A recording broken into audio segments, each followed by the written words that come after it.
Oh my goodness. I was just watching this thing. Now, I get sometimes dumping syndrome. And it's really, if you get it, it's miserable. Your body, you're shaking and you're nauseated. You feel like you've got the worst flu you've ever experienced. You've got cramping sensations. You are weak and you feel like you're going to die. You're wishing you were dead for about an hour. It lasts for me an hour, hour and a half. And so I just saw this one where the guy is, doctor's talking about it, and he says, yes, you get the impending sensation of doom. You really do. You're absolutely feeling like you're dying any second, and it is the most miserable thing. Now, they used to have this one guy on there, and he said it was the worst pain, the worst thing he ever experienced in his life. But it is miserable, and I haven't had it for quite some time, but I did get it yesterday.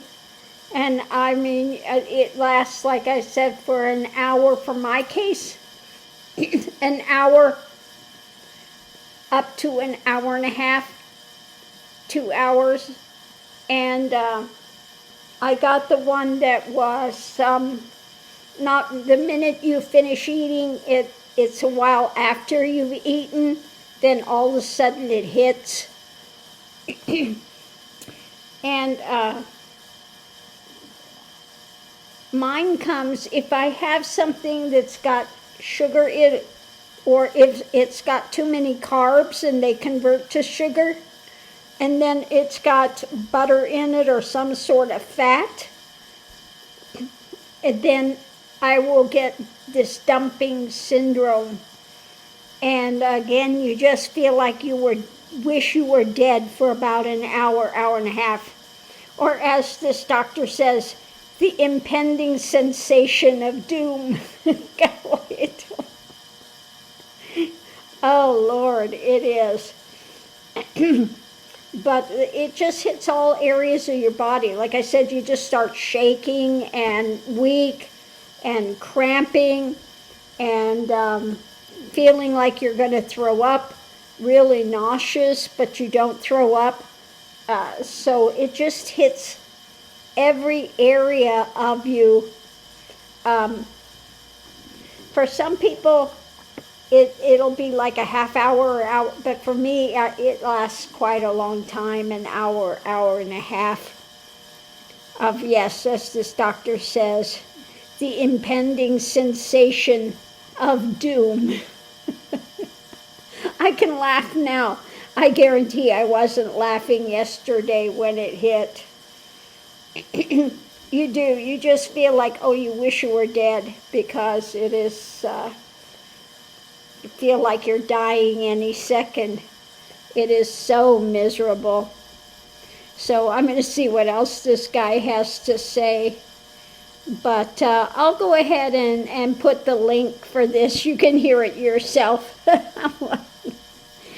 Oh, if you don't know what dumping syndrome is, and you've never heard of it, this will give you the clue as to what it is, and it's not something you ever want to experience. Kind of like you don't want to experience diverticulitis, but that's a whole other thing. That feels like when you go to the toilet. If you've never had diverticulitis, it feels like you are trying to pass razor blades.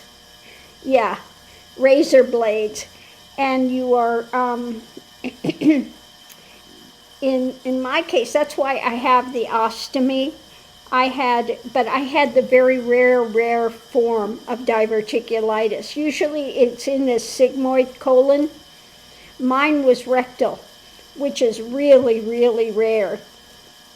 But it feels the same, you know, you are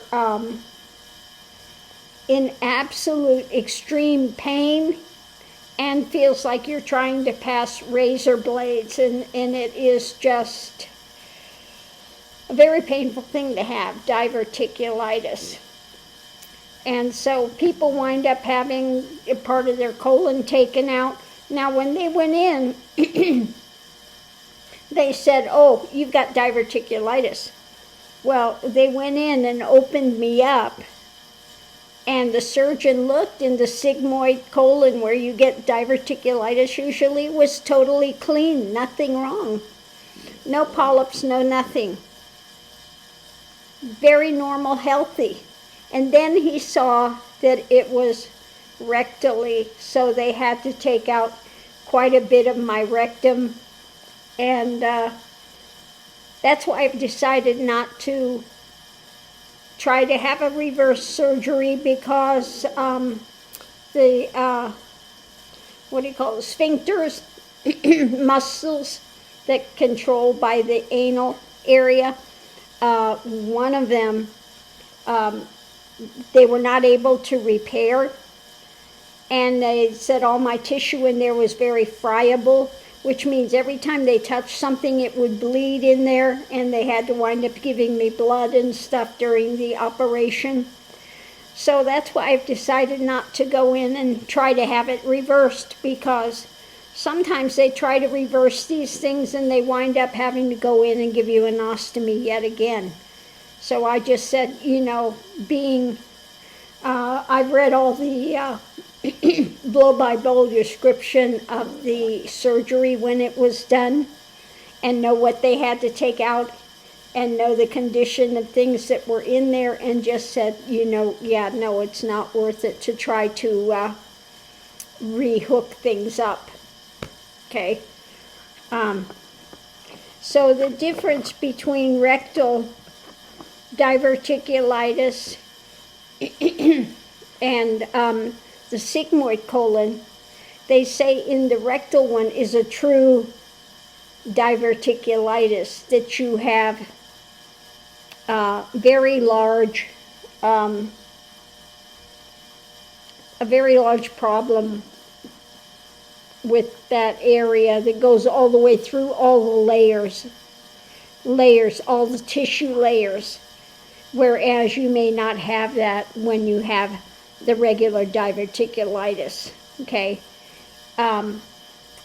So that's the difference. They say when it's rectal, it's a true diverticulitis, that it encompasses all the tissue area. So anyway, but yeah, dumping syndrome is another thing you don't want. It is feeling like you are having impending doom at any moment. Like I said, I can laugh about it now. I can laugh about the diverticulitis now, but it's no joke when you have that. Okay. So, yeah. On that note, I'll leave that here.